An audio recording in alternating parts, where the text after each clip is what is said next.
We are live. Yeah! Was recreating his Jack's hamburger commercial. Jack's Man on Roof. Man on Roof.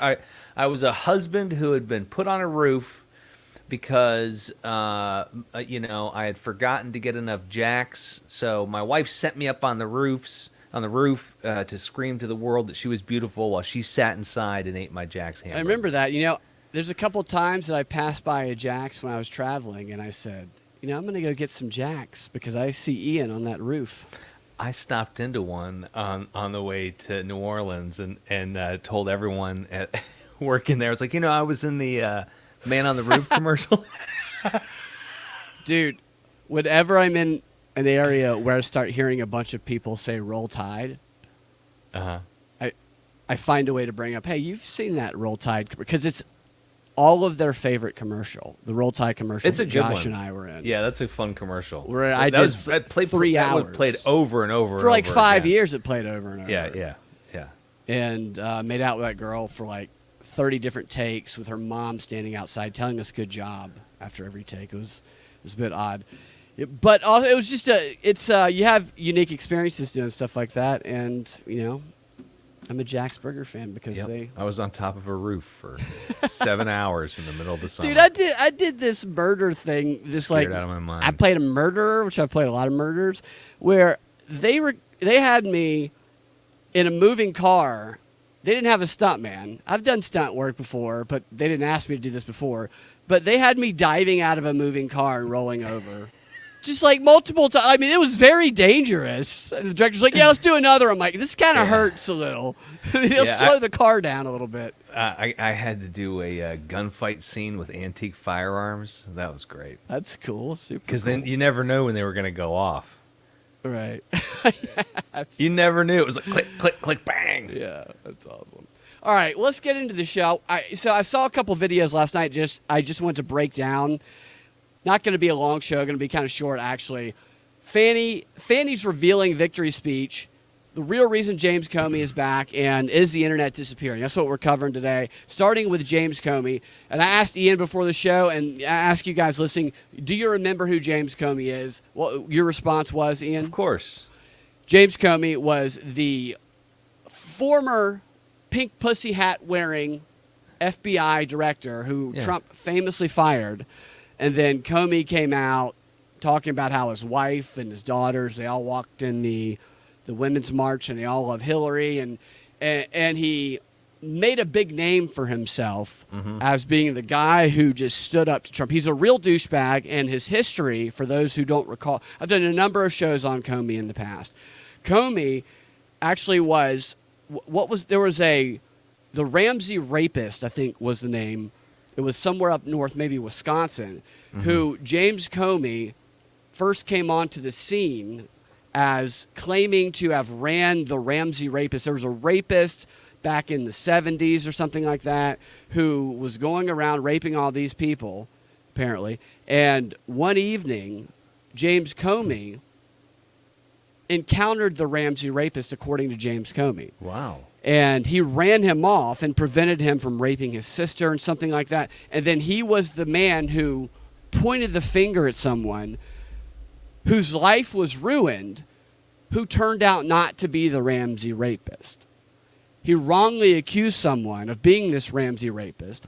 And he talks about the story, even did a town hall with Anderson Cooper about how this was what Was made the him, guy even a rapist? No, the guy was someone... Just the wrong rapist? Apparently, the guy was someone who was just a regular dude. Just a regular dude crossing the street. Comey had a few too many scotch and sodas. And it was a small town, and there was no evidence pointing towards this guy other than James Comey. And I played clips of his wife, this guy who Comey accused, talking about how Comey ruined their life. Because even after he was exonerated, everybody looked at him that way. It was hard for him to get work. And he died of a heart attack or something at a younger age. And she blames Comey. Of course. So did the security guard that reported the bomb at the Olympics here in Atlanta. What was that kid's name? Remember, the You story? talking about Richard Jewell? Yeah, Richard Jewell. He died. His life was ruined, his man. life was Trial by ruined. media. Yeah. Richard Jewell saved He was a hundreds of hero. people. There should be a statue of Richard Jewell downtown. And the media, the AJC, they got sued for all this, accused him because they want to jump on the sensationalism. They had no evidence. It's just innocent until proven guilty. There's a reason for it. And the media doesn't give a rat's ass about that standard because all they care about is the headline. And it has actual... Yeah, and he's right. Zach is right. The AJC never apologized for that. Like, it's crazy when you look into that story because that is the perfect example of guilty, until proven innocent. But if they're proven innocent, who cares? Yeah, who I'm cares? not going to say anything about it. Well, they're innocent. We just report the facts as they come in. That's all we do. I mean, can you imagine that? You notice something. A lot of people might notice something like that in the Olympic Park, and they might go, it's probably just my mind. I'm not going to say anything. They might But just not stay Richard quiet. Jewell. Richard Jewell. He said he took action. Yeah. He should be chief of Atlanta police right now. Absolutely, but he's dead now. But he's dead. He's dead, but he should be the chief of police in Atlanta right now. It's unbelievable, and there was such vitriol. Like, go back and read the articles from the AJC. I mean, it's not just them. A bunch of other networks. It's terrible. Again, like a lot of people would not say anything because they would be like, "I'm going to look stupid if I'm wrong." You're going to look limbless if you're right, and your arms are blown off. Yeah. But they evacuated hundreds of people because of him. Yep. See something, walk the other way quickly. What's the Kemp and Peyton podcast? D's last? Oh. I think he's talking. What's he talking about? Is he talking about this show? Oh, I don't know. We're gonna get D's last on the show. He's he manages a comedy club. He makes rap music that brings in alternative media. Very cool stuff. He's often featured in the closing, what do they call it on Adam Curry and Dvorak's show No Agenda, the music on the way out. It's awesome. It's super cool. Okay. My mind's blanking on it, but he does a lot of great work. We're going to get him on the show soon. Dana says Bincolonian time. Yeah, it's definitely Bincolonian time. But James Comey, getting back to the point, it is nothing but a grifter like all these other people. This end of show mixes. That's right. What was the dinner? Remember he had the dinner with Trump? Didn't they meet like at a coffee shop or a diner? Well, they had. I imagine it was like Heat. I imagine it was like that scene in Heat. Yeah, I imagine it was mostly made up on Comey's side. Yeah. And no one made a short film of this. Well, here's what I'm going to do. I'm going to present a challenge to those who've been listening for a little while to see if they know why James Comey is in the news right now. Because if you've been listening for a while and you've been paying attention, you know exactly why James Comey is in the news at this very moment. Now, they bring James Comey around every so often to deliver a very specific message. And that message is that Trump is a mob boss. In my time in the FBI, I've seen mob bosses. I've taken down mob bosses. And Trump is just he's like the mafia. So that's the same. You could go back and watch 5-6 years of Comey clips. Same exact message every single time because I cover them every single time because it's so consistent and repetitive. But the timing of why is he delivering this message now? Because I feel like they could have used this Trump is like a mob boss message from the very beginning of the hush money trial. Hush. He should open like a resort or a casino, the Trump Hush Casino or Hush Resort Casino. Yeah. And people, when you come in, you exchange Hush your brand chips. of sleepwear, like sleepwear. It's like I'd like to trade my chips in for a little hush money. Yeah. I saw, if I still sign checks, I would write what for, hush money at the bottom of all of them. And whenever they ask you when you send a Zelle or something, what's it for? I have started writing hush money for everything that I send. Even if it's landscaping, it's hush money to me. The landscaper's like, what is this? This isn't. I'm like, yes, it is, dude. Shut the F up. Yeah. Don't you tell anybody about this. If you keep talking about it, it's not. So shut up, dude. Yeah. Oh, Sean Kemp and Gary Payton. Yes, just yeah. Look, man, Sean Kemp and Gary Payton, badasses, never went as far as they should have. Seattle Supersonics. I say move the Atlanta Hawks to Seattle Supersonics, so I can stop stressing over how terrible they are. Don't get me off on Atlanta sports. Yeah. But James Comey. I've really fallen away from the NBA in the last. I watched this decade. minute and a half montage of walking, the players walking.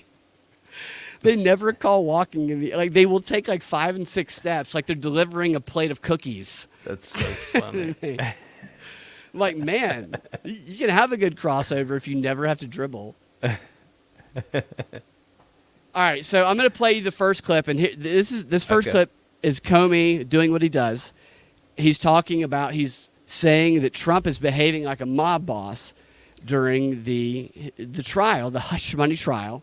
And I want to challenge everybody listening to give me the answer. Why is Comey delivering this message right now? That's the question. I'll answer it after these first 2 clips. Here's the first one. Why is Comey delivering this same old message, just applied to a new situation right now? Clip number 1, James Douchebag Comey. They even did the Cosa Nostra trick of trying to bring people into court to rattle a witness, like the Godfather 2. Michael Corleone brings Frankie Pentangeli's brother from Sicily to try and rattle him. I don't think Lauren Boebert or J.D. Vance have that effect on a witness. They didn't have to travel as far. But it's a lot. They even dress like the mobsters do. So, yes, it felt familiar. So a couple things there. They even dress like the mobsters do? I don't even, they did not elaborate on that, and I didn't pull up. I didn't see if one of them was carrying the head of a severed head of a horse. Were they all wearing sweatsuits? Yeah, exactly. He even admits, I don't think Lauren Boebert or J.D. Vance would actually be able to be intimidating, yet still he says, by having people come support Trump in court, so by standing in solidarity, they told us last week it was people who were auditioning to be the vice president of Trump. By supporting someone in your party who you think is being wronged by the justice system, which this is very much, whether some people might say Trump's in on or not, either way, this stuff, the precedent will apply to the regular person. So this is a weaponization of the justice system that will apply to others. By opposing that and showing up, this happens to be mob-like behavior, but also it's not because it's Lauren Boebert. So he just undermined his own message, although he did not factor in the fact that perhaps Lauren Boebert's breast could chop off the head of a horse.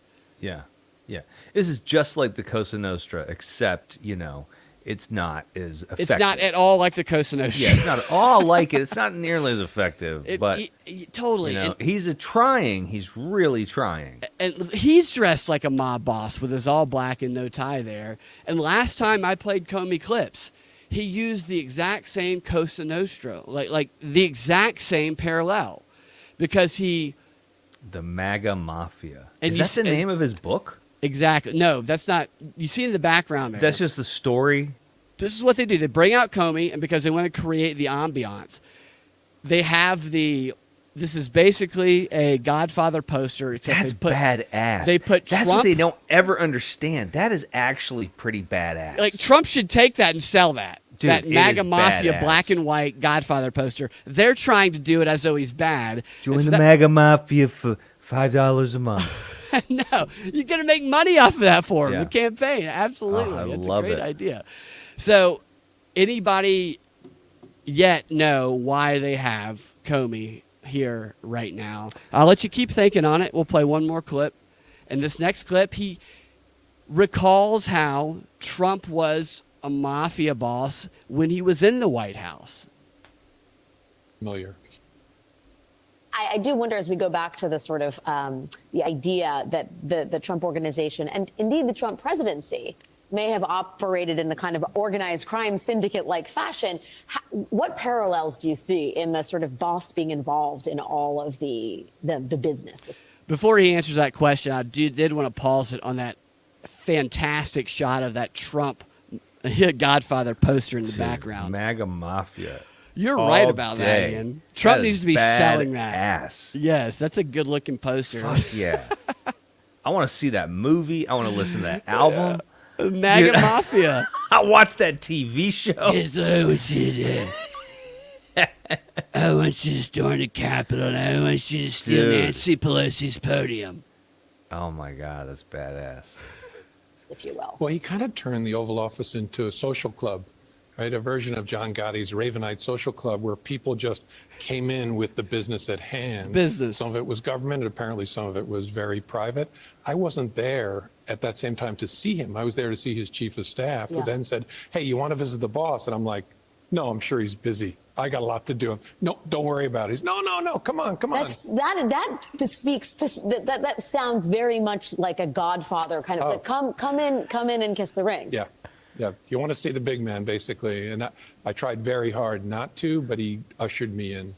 He tried very hard not to. I do Did want to make take you it. kiss the ring? I want you to come in here, Comey. Kiss this ring right there, slower. Don't think you can walk away from me, Comey. Come suck on this ring. I want you to taste the gold.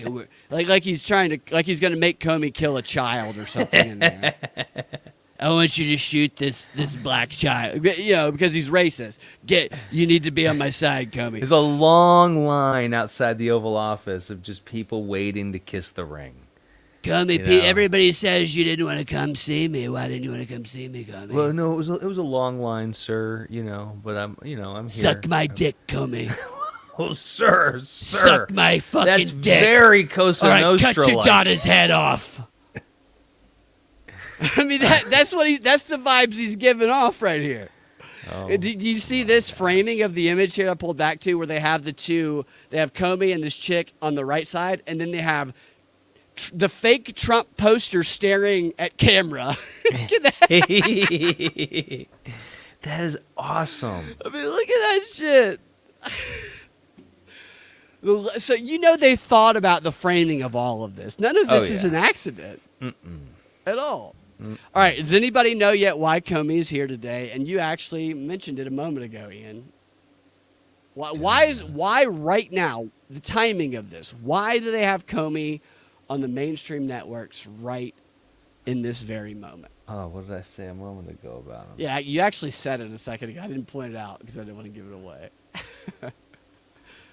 Let's see what we got on Rockfin here. So Comey, yeah. What do you think, Denver Attaway? I'll give you guys about 10 more seconds. I'll tell you. You're gonna know exactly what it is when I point it out. You're gonna be kicking yourself when I point it out. He's got a book? Yes! Damn. You nailed it.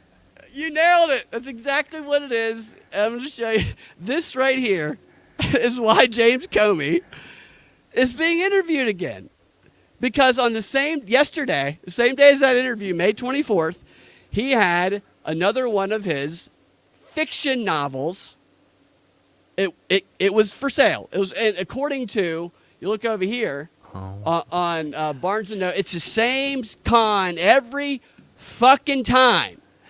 Every time they have these cocksuckers come out, they're always selling a fucking book. Well, do you ever read the books, Brad? They could Nobody be good. does, but they're best sellers. Like, look at this. According to Barnes & Noble, Three reviews and a 4.7. it's got 3 reviews, but it's a best fucking seller. 4.7. Already, it's a bestseller. Yeah, 3 reviews. James bestseller. Comey's Westport, because you know what James Comey has become.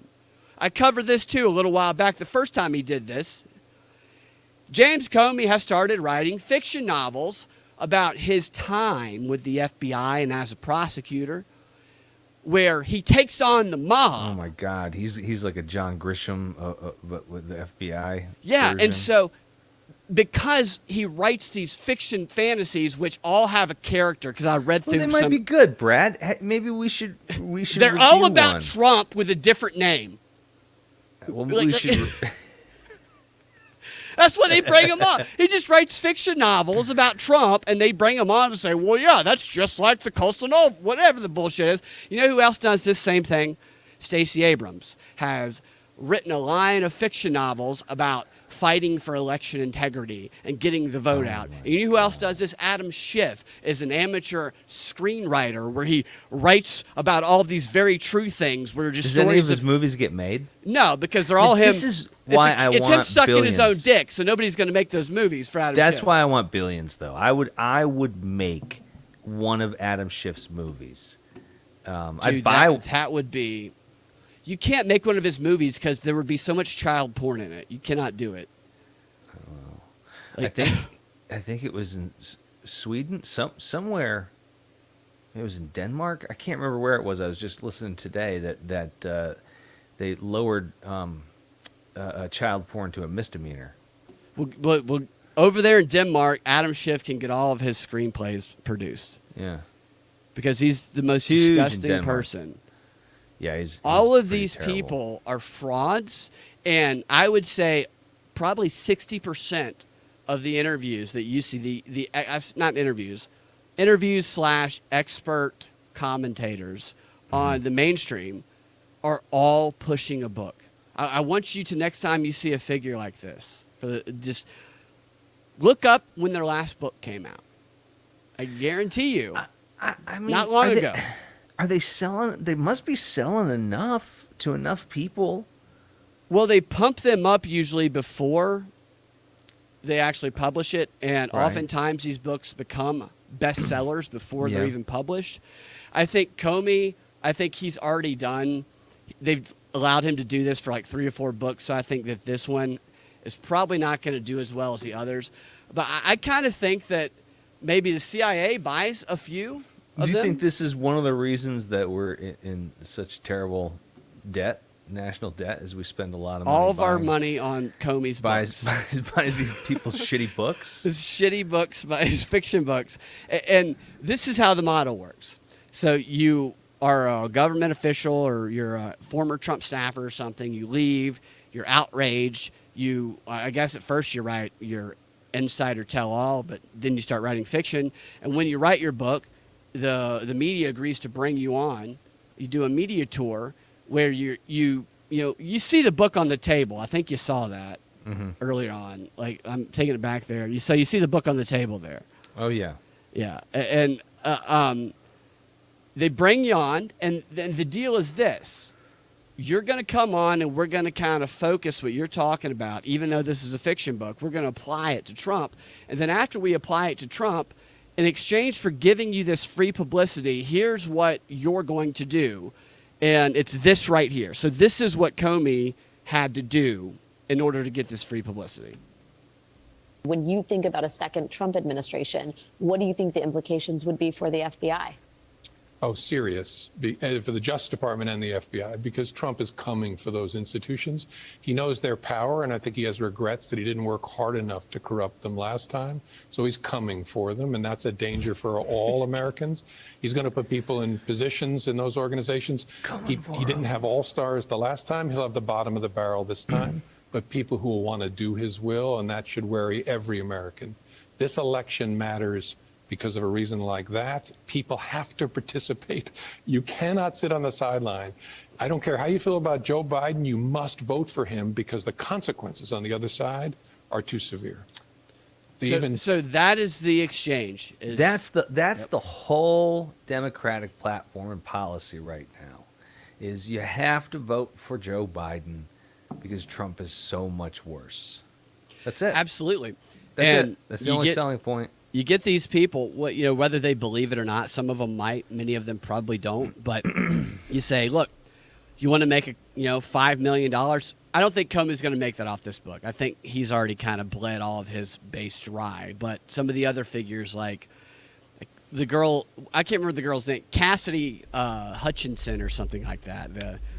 The one who made up all these stories about Trump throwing a cheeseburger against the wall and had no The one sources that's for any being of it. protected by Secret Service, like living on the beach or Right, something like yeah, that. it's all a lie. It's just all made up. So them, Working on it's her like, book. we're going to give you a bunch of money that's going to be your nest egg. You're just going to come on and say these things. And that's what they do. That's what they do. I wish I could get into a position like that. Yeah, right. Let me get sexually assaulted by Trump. Seriously. I'll go into a department store with him and he can digitally try and do whatever, like E. Jean Carroll, I'll slap it away and accuse him of rape. There's money in accusing Trump of rape. They won't even question you. That's true. That's true. You could call CNN right now and say Trump raped me. I could just drive over there. They're what, 45 minutes away. They would immediately, they're downtown Atlanta. They would immediately take us to Secret Service protection, and they would have the CIA working on our book instantly. Mm-hmm. That's what they do. Yep. So there's James Comey, the biggest dipshit you've ever seen. This guy has been a con artist since the beginning of his career. And I think he's probably going to sell very few of these books just because people don't like him anymore. Even people on the left don't like him anymore. But this is always a good time for me to show a couple of seconds of, my old fake interview with Comey, which really should have far more views than it does. This is me fake interviewing Comey from years and years ago. James Comey. Thanks for being here today, Mr. Comey. Let's get started. Do it lightly. Okay. Why did you decide to write the book? I was faced. Really? Yes. What were you drunk off of? Hillary Clinton. Weren't we all? What's in the book? Constant series of assertions. Any of them backed by evidence? No. Of course not. Is there anything that you had to leave out of the book? The facts. Don't you think that bothers the American people? That they're worried that they're being lied to? Yeah, I don't think so. You're probably right. Some of your critics say that you're just trying to cash in. That's fair criticism. Others defend you. They say you're a man of integrity. That's just a lie. When you gave your memos to a friend, did you leak classified information? Yeah, how great is that? I thought that was a bad thing. What's your favorite book? Steele dossier. How many times have you read it? 1,000 times. Wow. How does it make you feel when you read it? Kind of hard. Sorry I asked. Let's talk about your book tour. I hear that you have something special planned for the fans that come and see you. What will you be doing for them? Touching them improperly. You were recently interviewed by Rachel Maddow. What did you think of Rachel? He's a good guy. All right, so you can go watch Rest Out if you want. He talks on Stormy Daniels as well. But yeah, James Comey's a piece of trash. Speaking of pieces of trash, we can move on to Fani Willis. So we talked about how Fani Willis won her re-election, her primary yesterday, and she actually did a victory speech where she revealed a lot of things. And I know you have to go around 9 or so you can dip Sure. out, and I'll finish playing the Okay. clips. But I'm going to put Fani up on here because Fani is so, she thinks that she's so untouchable to me. Not to me, but just to me. I think you could win her heart. I don't think I could. charm her. I don't think You might could could change charm her. You could change her. I could be like, yeah, look at all these baconators I got. So this is like 5 minutes of Fani Willis. I chopped it down into 5 minutes. I'd be scared to death dating Fani. You make her mad, your life is over. It's over. Look at what she's wearing at her victory speech. She's going from here to whatever that strip club is in Castleberry. I can't remember the name of it. I have no idea. But she looks like she's about to go stripping. Here is her talking about just the money, what she's really after. Very Fani. The campaign does not end tonight. It Let begins. me slow that shit down. She doesn't talk that fast. Yeah. The campaign does not end tonight. It begins tonight. What? You just won. And so, right here tonight, this is a fundraiser in case you're confused. If you left some money at the door, go back and leave some more. I mean, how much more money does she need to take from? Well, those sandwiches are expensive, Brad.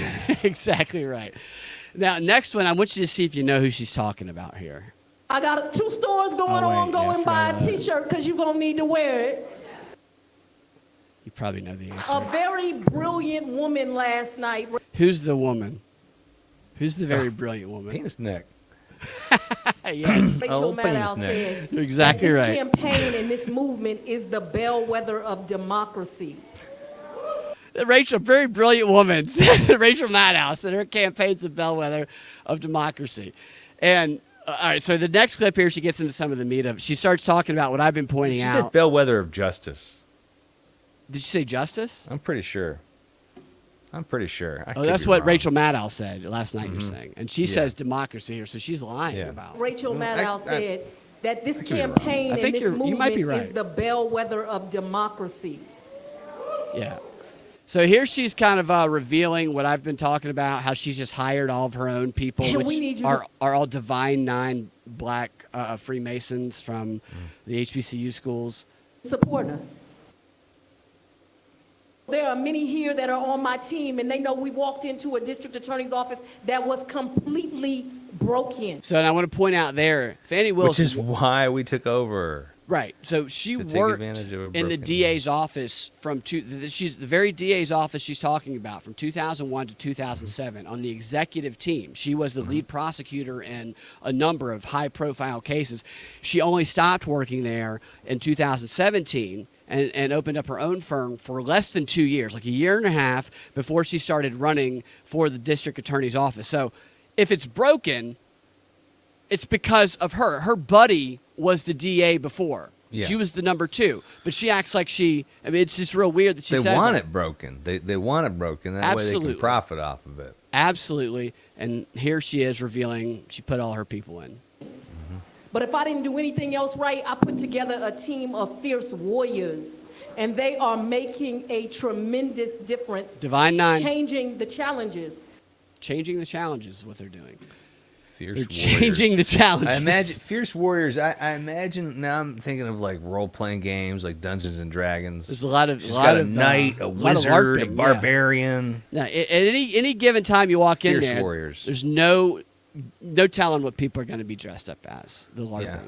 Yeah. Don't show up without a costume Yeah. to the DA's office here. Now here she starts to talk about what her and this team are doing, and this is the really interesting part of her speech to me. Star City is the strip club, I think. We've developed programs for young people. I have the REACH program. It is the only program like that in the country where a DA's office is in the school system all year long. And folks challenge me on my budget, but Akeem, what I tell them? I'd rather see them in the classroom than in the courtroom. Yeah, so she's talking about indoctrinating high school students. The REACH program is a mentor program where she puts all of these Divine Nine people who she's hired into the schools to mentor. So this is the propaganda where you're trying to take control of the minds of the Fulton County young people. And she gets in a moment to where how she's trying to take care of the rest of them. Is that in the next clip? Let me see here. Okay, that's not in this next clip, but it will be shortly after. Here she starts talking about her opponent. And so she's kind of framing this argument. She's creating a straw man opponent of this MAGA opponent who she's running against because she won a primary. Oh, MAGA Mafia? Is she running against the MAGA She's Mafia? running against the MAGA Mafia who Okay. is coming in and hates trans people, hates gay people, wants to take rights away from black people and all of them. And this is how she's framing this through her identity politics strategy.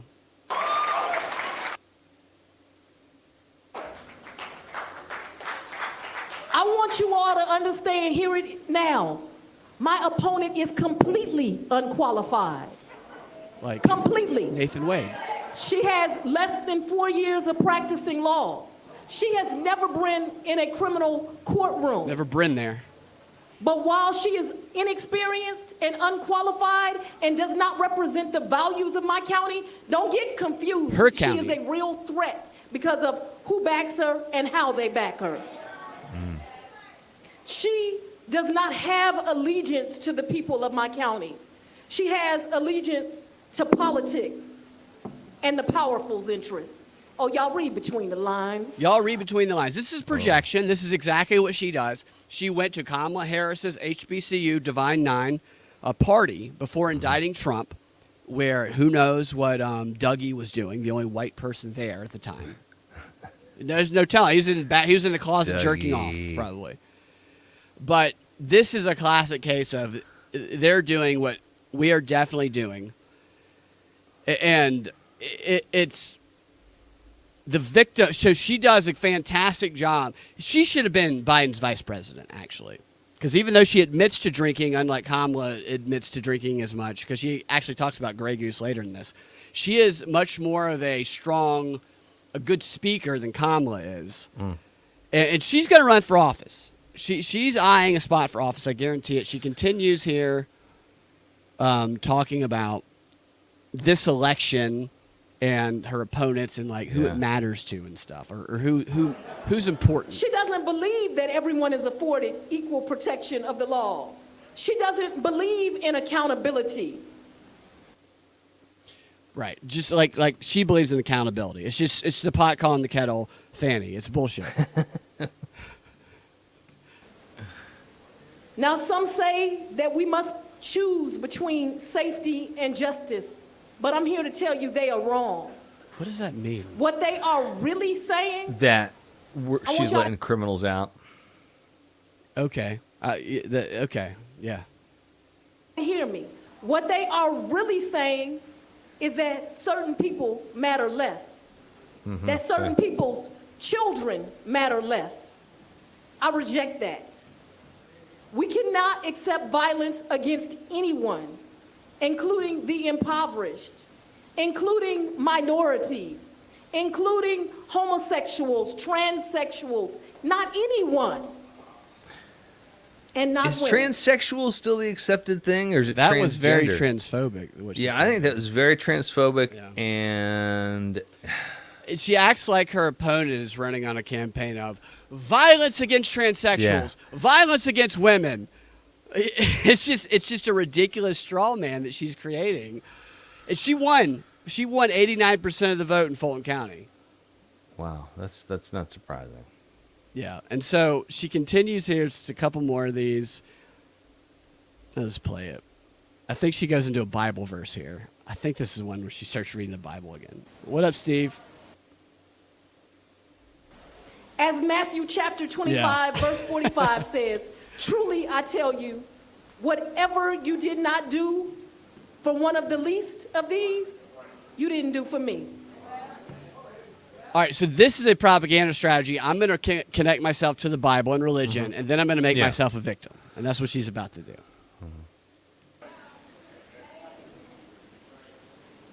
But as we have labored in the vineyards of justice, I have been What a under bitch. constant attack. Y'all, they done called me everything but a child of God. I've had to move out of my home where I raised my two beautiful daughters. She moved to a place where she could have sex with Nathan Wade. She had clear. to move it. Yeah, must have been really hard for you on your salary Yeah. to move. Yeah, she moved there. From the bottom of my heart, Chief Meadows, I will never be able to thank you enough for your team of servants that every day, folks don't know, twice a day, you had bomb dogs at my house. Really, twice a day. They don't know that you constantly kept the police on me. Yep. You don't know, they don't know that Chief Shearbaum made sure when I got to that courthouse I was safe. They don't know the team that it took just to make sure I kept breathing.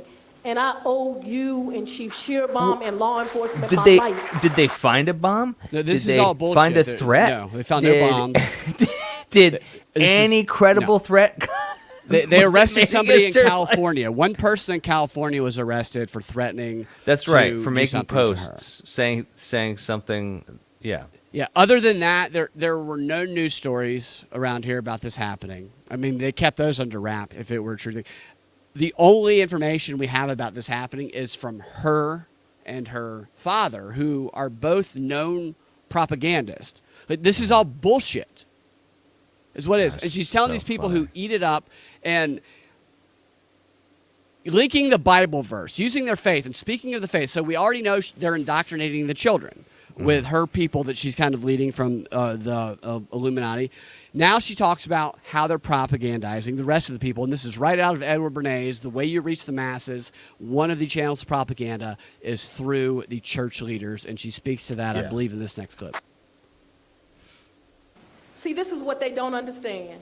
They can attack us, they can beat us down, but they will not succeed. See, they don't know the fire that I come from. This is They don't not know the- that brother John Floyd. But that's her dad. The clip I'm Oh, talking okay. about is coming later, yeah.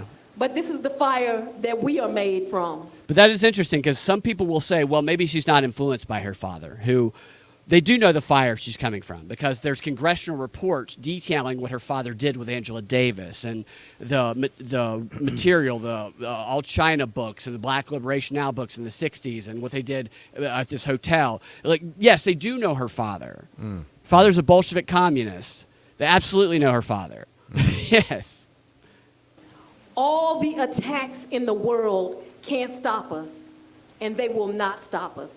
This is a fight for safety. It's a fight for justice. But it's a fight for the rule of law. And we are just at the beginning of this fight. So I ask you to dig deep and keep fighting. Y'all missed it. It's a store. Y'all give me some more money. Y'all get the Baconators. Get them Baconators. 2 off. Bishop Jackson, thank you for always sending those text messages, all the prayers, making sure you rounded up the faith leaders, and that I having had your them support. sweep my house twice a day for bombs. Absolutely. Well, what she said there was, thanks for rounding up the faith leaders and having my back. And what she's talking about, which is what she does, is the faith leaders have her back in the black community, and they are propagandizing their churches, members of their churches. They're saying this is who you need to vote for, and because those people trust their faith leaders. They use this channel of propaganda to try to get people to take the COVID vaccine. It's one of the oldest in time because people have such a connection with their faith leaders, especially in churches they've been going to for a long time. And so they're getting the children, the teenagers, by sending the district attorneys, people who she's hired to the schools, and they're getting the parents and the rest of the family by having the faith leaders propagate on behalf of Fani Willis. I mean, what's going on in Fulton County is textbook propaganda, but there's a takeover. I mean, this is a takeover. It's wild that she would kind of admit that, and I guess it's not because she has such arrogance, and in this last little minute of a clip here, you will see her arrogance. I want to deeply thank the brave women and men who serve as district attorneys and investigators in this county. Can y'all give them a round of applause? Look at that eyeshadow. Careful, Brad. In case y'all don't know, Don't engage in we personalities. the best to ever do it. You heard what I said? We the best to ever do it. Best to ever do it. Ever do it. Do what? Do what? Do what, Fani? Yeah. Put people in jail? Yeah. Denver says they found no bomb at her house, just a bunch of half-eaten, fully loaded Baconators. Always fully loaded. Always fully loaded. Yeah. And here she is. I think this is the last clip. We did that. I think they said 90. That's what I heard. She's talking about 90%. We did that. Oh, my God. And this is my rough edit of something I'm making with her. Not completed at all, but We are going to celebrate. Oh, wait, it's We're not going it to yet. party. The DA drinking Grey Goose, in case anybody wondering. that's the Grey Goose. We got a different kind of DA down here in the dirty, dirty South. That'd be great if there was a pole right behind her. And she just starts She stripping. started stripping after Yeah. saying that. That'd be fucking Right. badass. Here's my little We mix. did that. Dirty, dirty, and Grey Goose. Yeah. And I think there's some mix of edits there. But that's Fani Willis. Very arrogant. She has no problem abusing power. There's a different kind of DA. She gets drunk and fucks her employees. Probably forces them. The Harvey Weinstein of Hey, I had of restaurant fat managers black like women. that, so. Dana says, "Oh, did you? They had to would have banged their employees." Of Dana course. says that I love Fani more than Stacy. You know, I have mutual love for both of them. I will not be the meat of that sandwich, though. Tell us more, Ian. No, that's it. You know. That's it. That sounded like an intriguing story. No, that's it. All right, so I just wanted to play those clips for everybody because people kind of, I think they race past this idea of, you know, whether or not they do take Trump to trial in Fulton County. And I still think they're going to make that happen. But Fulton County was the epicenter of the 2020 election confusion or controversy. I mean, it's going to be again. Oh yeah. Oh yeah. For Stay sure. out of Fulton County. Oh, it's terrible. It's very, I'm so- very awful. I'm so glad I don't live in Fulton County anymore. I used to live there. Mm-hmm. We both used to live there. I was arrested there. And this is before Fani's time. I was arrested. They make there. you go to. You have to go to court if your headlights out. You know that? Is you have to spend a whole freaking day at court for a damn headlight. It took me 18 months to get my blinker. I just said I didn't use a blinker to turn left. And then I got double handcuffed, put into an armored police vehicle, and paraded up and down Moreland Avenue by what the chief of police, after they threw me in an armored police vehicle. I was not a threat. Like 9 times out of 10, I'm wearing like jeans, with a hole in the knee, and like a raggy shirt. That one day I'd just come from a improv corporate training, so I looked like Banker Brad. Yeah, didn't they beat your ass? And that's another story. That's in Okay. Chicago. Okay. But they paraded me up and down the street, and then the older police officer, when they threw me back in, he came and sat back in there, and he said, I apologize. He's a black guy. And he said, you're a white guy. He's very honest with me. And I knew what was going on. And this was a young black police officer. He had called all his friends over because they had caught one. And he apologized to me. And I was like, it's fine, man. I'm like, I can go with pretty much anything. I wasn't even mad at him. But like, I was like, thank you for just Sure. being honest with me. Sure. And then 18 months later, I got an apology from a judge. That was before Fani took over Fulton County. So Yeah, you'd still be in jail right now. I'd be the meat in that Yeah, for that yeah. Baconator. You'd be in jail for traffic Right insurrection. That's right. Yes, Yeah. absolutely. A traffic conspiracy. Yeah, totally. So, all right, Ian, thanks for Hey, it was reacting. super fun. Yeah, I'm gonna stick around and do one more story, but All I right, know you got to work early, so I appreciate you joining me for a little while. Yeah, man. Have a good night, everybody. All right, man. See you later. Later, dude. buddy. All right, so I did have one more story I wanted to go through. Good old Michael Strahan. The story this caught my interest. Let me see if I have No, I don't have the actual study up. I'll just go through it with you guys. The headline is that the internet is disappearing. There was a study from, I think it was Pew Research Center, that claims the internet is disappearing, according to their findings. And I found their findings interesting. At first, I kind of rolled my eyes at it, but then what they're saying is that web pages, and they base a study from 2013 to the end of 2023, that web pages that existed between that 10-year period, 38% of them are now gone. Now, some of them are complete websites that are gone, while others of them are pages on still existing websites, which I think that's the most telling aspect of it to me. So we had an instance where our entire website got taken down back in like 2018, maybe something like that. But the one that stands out to me are the pages that are disappearing, because it's related to news sites, a lot of it. It says in the study that 23% of news pages that they studied included at least one broken link. The page it went to disappeared. 25% of the news sites that showed up in the top 20 or is either top 20 or top 15 Google search results had pages that were broken links or gone. And this is the probably most recognizable one. 54% of Wikipedia pages that include a link to a reference, or that link is gone. I've had circumstances where I was going through somebody's Wikipedia page. When you discover somebody new on this political scene, one thing that I do is I go see if they have a Wikipedia page, knowing full well that Wikipedia is going to favor one side or the other and going to leave out damning things if it's one side and add damning things if it's another.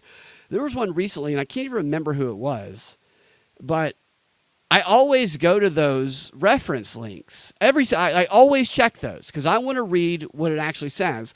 And there was one instance recently where every single link on Wikipedia was a broken link. Every one of them. It was for a liberal politician.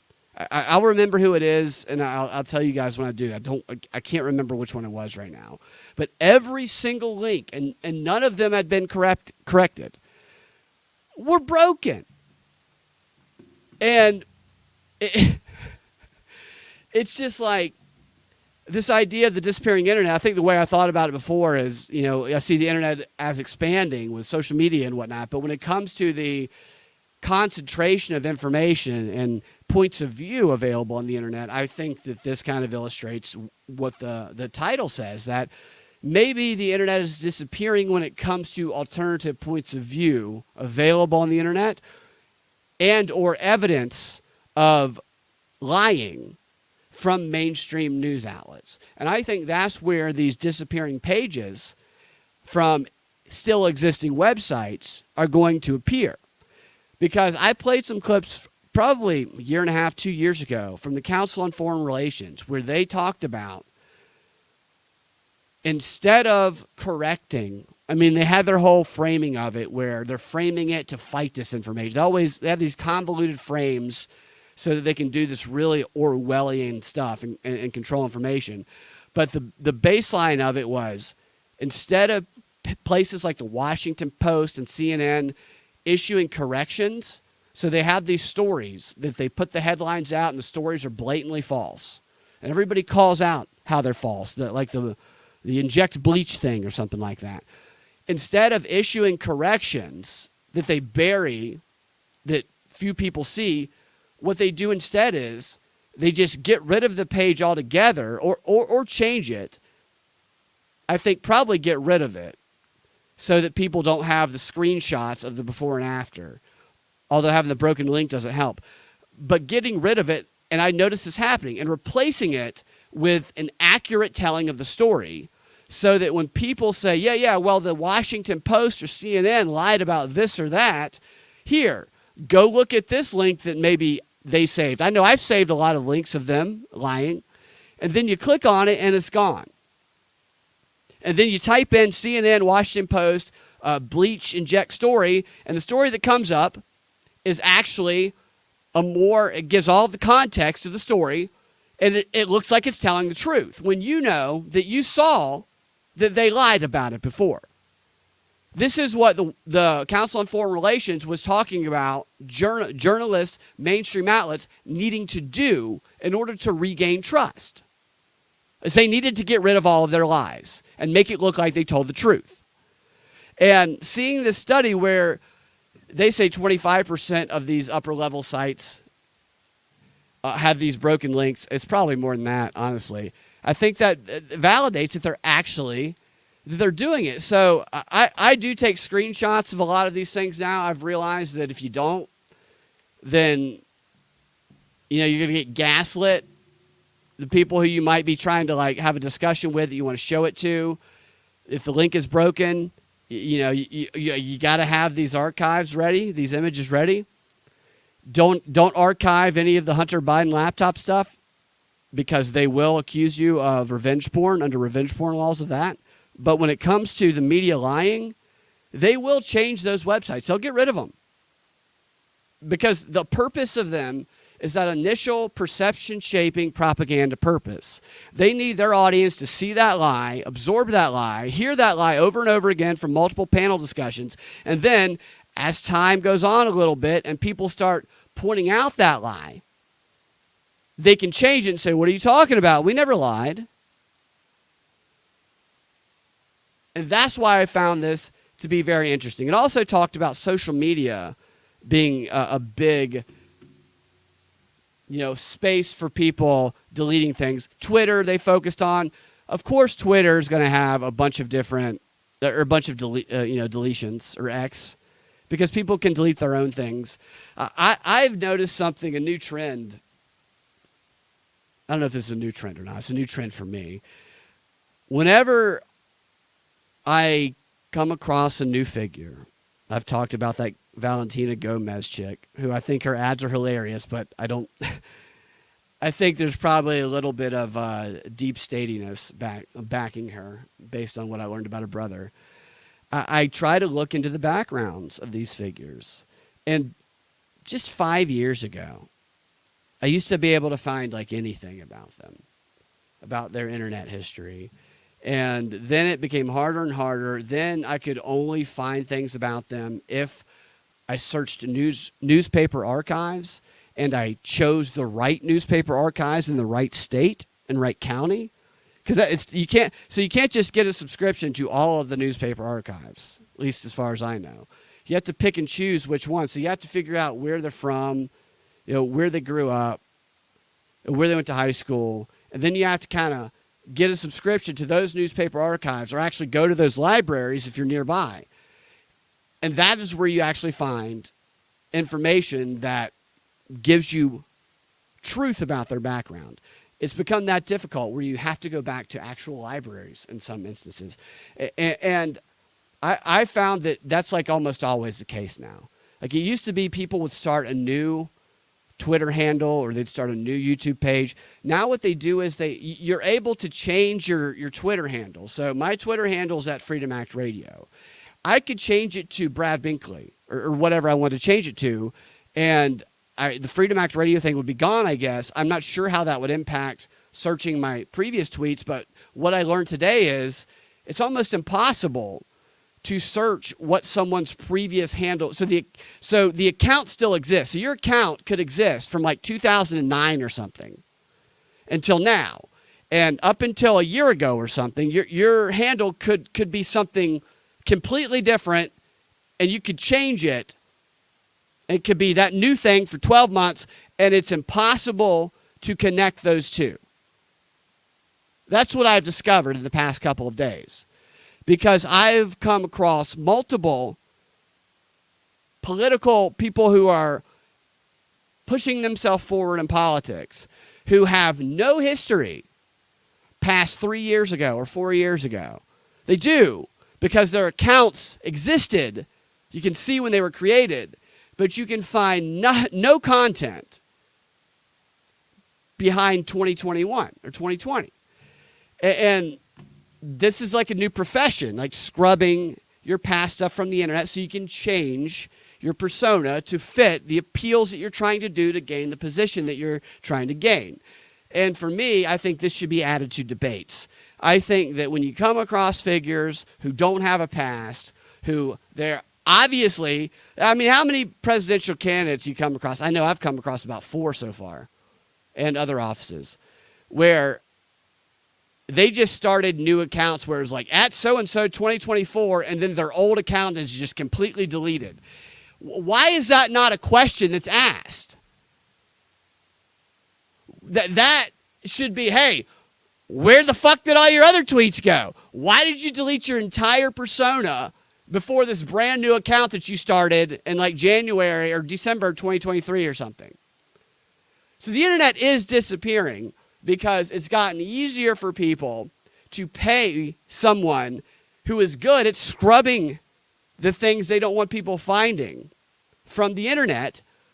But I think it actually lends more credibility to people whose online persona you can track a little, even if there's stuff that you find in their background that is questionable, that they have to answer. Like you can answer questions about this. That to me is a lot more credible than someone, hey, you don't exist before 2021. What's your real fucking name? It's frustrating as someone who does a lot of research. I've been a researcher for a long, long time. And the way Google has been controlled, it's just like, it's so easy for the hucksters, man. But it also is revealing when everybody was just born in 2021 or 2022. We all just spontaneously combusted into existence a couple of years ago. It's crazy, dude. I mean, we live in some pretty wild times here. I'm going to get some of the comments. I'm going to get out of here. That's just something that I was thinking about when I saw that article. I don't know what y'all's experiences are. If you guys have better research techniques that uncover stuff, I would love to hear them, because I mean, you learn a lot. Like there's so many things there's so many different ways to find information on the internet that I know that I'm not aware of because I'm not like a hacker. I feel like everybody has to be a hacker nowadays to just survive. Denver says a great example is the January 6th narrative and Liz Cheney. Yeah, Liz Cheney suppressed her testimony from January 2021 that largely exonerated Trump. Exactly. Yeah, you're exactly right, Denver. The Internet Corporation for the Assigned Names and Numbers ICANN. What is that? I've heard of that. What kind of information can you find on that? Oh, ICANN got taken over by an NGO, no longer government law constrained. ICANN is one of, if not the only organization that has the power to do this en masse. Okay, that's interesting information, Denver. Yeah. That's definitely interesting. Denver also says that Fani reminds him of Samuel Jackson's character portrayal in Django. Fani, look, I'm not a fan of Fani, but say what you will, she is definitely a good performer. She knows how to orate to her crowd, that's for sure. I think what she does is I think she commits injustices. Nate G says 4chan. Yeah, so 4chan, even 4chan, sometimes, I've found that the information doesn't go any further than what I already know. And yeah, it's tough, man. So the library, Dee's laughs is right. And so when it comes to the library, it's like, how far up do the records go? So if someone is born in 2000 or 1995 or something like that, there's going to be a point in time where even the library doesn't have any records of people. It's really wild. And it's exhausting and tedious to archive everything, but it's also very helpful. Who is it that does? I don't know if you guys follow her. Big Dig Energy, I think that's her name. I haven't heard a lot of her stuff, but I know that she archives everything. And that is such a relevant thing right now. I mean, that's currency is doing that because they're going to wipe that shit out. Like crazy, man. They're totally going to wipe it out. All right, guys. Thanks for hanging out. I just want to do a quick show. And Denver says didn't become didn't become a public knowledge until March 2024. What is that? I'm going to click on that link real quick. I'm going to get out of here. Chairman Loudermilk published his never before released Anthony Ornato transcribed interview. I have not read that interview. So that's about what you were talking about, Denver, with the ICANN. Interesting. Yeah, no, I'll read that tonight. Thank you for that. I appreciate that. All right. Thanks, guys. Propagandafight.com is my website. At Freedom Act Radio on Twitter, youtube.com/Brad Binkley, rumble.com/Prop Report. If you want to get the show, if you're listening to audio only, if you want to get it ad-free, then patreon.com/Propaganda Report. That's how I support the show. I'm working on setting up some products that are cool. I don't want to be a grifter. I just want to do stuff that's cool is all I want to do, really. And I appreciate you guys in helping me do that. So we'll talk to you guys next time. Have a fantastic rest of your day.